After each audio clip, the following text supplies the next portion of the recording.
বিসমিল্লাহ ওয়ালহামদুলিল্লাহ ওয়াসসালাতু ওয়াসসালামু আলা রাসূলিল্লাহ। তাজউইদ শিখুন সহজে লেসন 1B অনুশীলনী। এই অংশে আমরা ভূমিকা দেখব। আবার তাজউইদ কি? কোরআন সুন্দর করে তেলাওয়াত করা। কিভাবে? হরফের মাখরাজ, সিফাত এবং তেলাওয়াতের বিশেষ নিয়ম তথা কওয়াইদ ঠিক রেখে। এই কোর্সে লেসন 1A, 2A, 3A তে তাজউইদের নিয়ম শেখা হবে এবং লেসন 1B, 2B, 3B তে তাজউইদের নিয়ম নিয়ে ছোট ছোট সূরার উপর অনুশীলনী হবে। এ নামের ভিডিওতে থাকবে নিয়ম, বি নামের ভিডিওতে অনুশীলনী।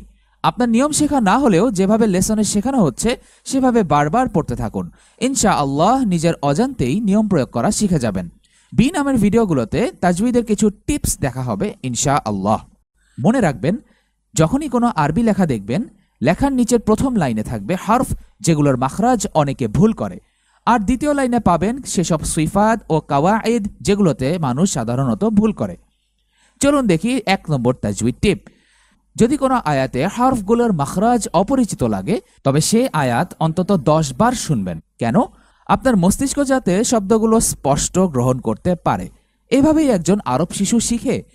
প্রথমে সে শব্দগুলো কয়েকশো বার করে শোনে, এরপর তার মস্তিষ্ক তাকে সাহায্য করে শব্দগুলো ঠিকঠাক বলতে। কাজেই যেমন ধরুন আউযু বিল্লাহ বলার পূর্বে একাধিকবার করে শুনুন। দ্বিতীয় টিপ হলো, আপনার তাজউইদ অসামান্য রকম ভালো করতে পারবেন যদি একজন দক্ষ কারির তেলাওয়াত শুনে কারির সাথে ঠিক সেভাবেই নিজে নিজে মুখে বারবার বলেন, আবার কারির পরপরই বলেন। এতে আপনার তেলাওয়াতের ত্রুটিগুলো দূর হবে।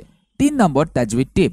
কোনো আয়াত পড়ে যেতে সমস্যা হলে আয়াতটিকে শব্দে শব্দে বিভক্ত করুন, এরপর একটি একটি করে শব্দ বলুন। যদি শব্দটি পড়াও কঠিন হয় তবে সিলেবল ধরে ধরে পড়ুন। সিলেবল কি? শব্দের একটি স্বরধ্বনির একটি একক। যেমন আলহামদু শব্দে আছে 3টি অক্ষর। যে অক্ষর কঠিন লাগছে সেটা বারবার প্র্যাকটিস করুন।